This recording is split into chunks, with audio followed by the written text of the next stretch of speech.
পাশাপাশি তিনজন আদালত এটা বলেছেন যে সে গুলি করেছে, সে উচ্ছ্বাস প্রকাশ করেছে, উল্লাস করেছে, সব কিছু কিন্তু আদালত বলেছেন যেটা প্রসিকিউশন প্রমাণ করতে পেরেছে। এই ব্যাপারে কিন্তু অপরাধ প্রমাণের ক্ষেত্রে কোনো ঘাটতি নেই। প্রসিকিউশন সাকসেসফুলি এই আসামিদের ইনভলভমেন্ট, তারা কে কী করেছে সব কিছু প্রমাণ করতে পেরেছে। কিন্তু আদালত যেটা বলেছেন, এরা কনস্টেবল ছিল, তাদের সুপিরিয়ররা তাদেরকে কমান্ড করেছে, তারা করতে বাধ্য হয়েছে, এবং সুজনের ব্যাপারে বলেছে সে অল্পদিন আগে এসেছে, এইসব বিবেচনায় তাকে কম শাস্তি দিয়েছে।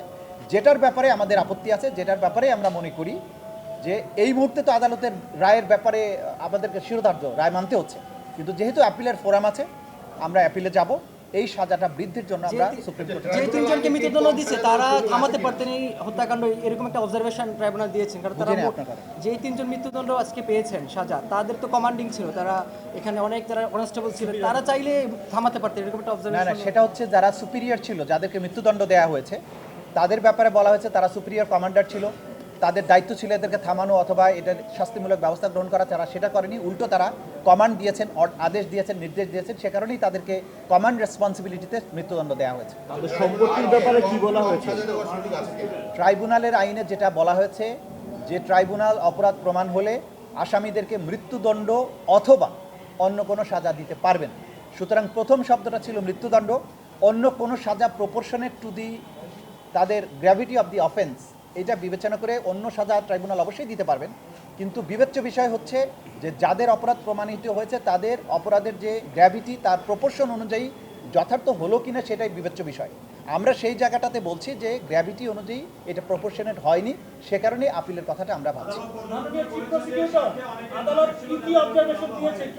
না, সেগুলো তো আমরা বলেছি, আদালত অবজারভেশন দিয়েছে।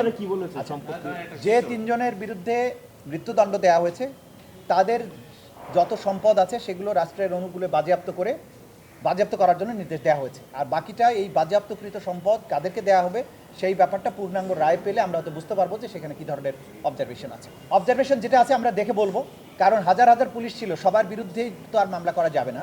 ক্রাইমস অ্যাগেনস্ট হিউম্যানিটিতে আমরা দেখেছি যে সবচেয়ে যে যারা বেশি অ্যাট্রোসাস কাজ করেছে, যারা কমান্ড দিয়েছে, অনেকে নিষ্ক্রিয় দাঁড়িয়েছিল, তারা হয়তো এই গ্রুপের মেম্বার ছিল, কিন্তু সবাইকে মামলায় আসামি করাটা হয়তো যুক্তিসঙ্গত না, এটা মনে করেছে প্রসিকিউশন। সে কারণে সবাই সেখানে দাঁড়িয়ে থাকলেও সবাইকে আসামি করা হয়নি। শুধুমাত্র যারা সরাসরি আগ্নেয়াস্ত্র দিয়ে হত্যাকাণ্ডে অংশ নিয়েছিল তাদের বিরুদ্ধেই ফর্মাল চার্জ দাখিল করা হয়েছিল, তদন্ত রিপোর্ট দাখিল করা হয়েছে। সবাইকে আইন মানতে হবে, কেউ আইনের ঊর্ধ্বে নয়। কোনো বেআইনি কমান্ড মানতে রাষ্ট্রের কোনো কর্মকর্তা কর্মচারী বাধ্য নয়।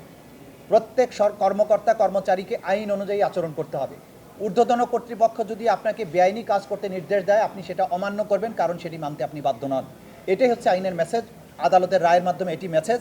সুতরাং কেউ চাকরি প্রমোশনের লোভে ঊর্ধ্বতন কর্মকর্তার অন্যায় আদেশ পালন করে যদি কোনো অপরাধ করেন, তিনি ছাড় পাবেন না, তাকে অবশ্যই বিচারের মুখোমুখি দাঁড়াতে হবে।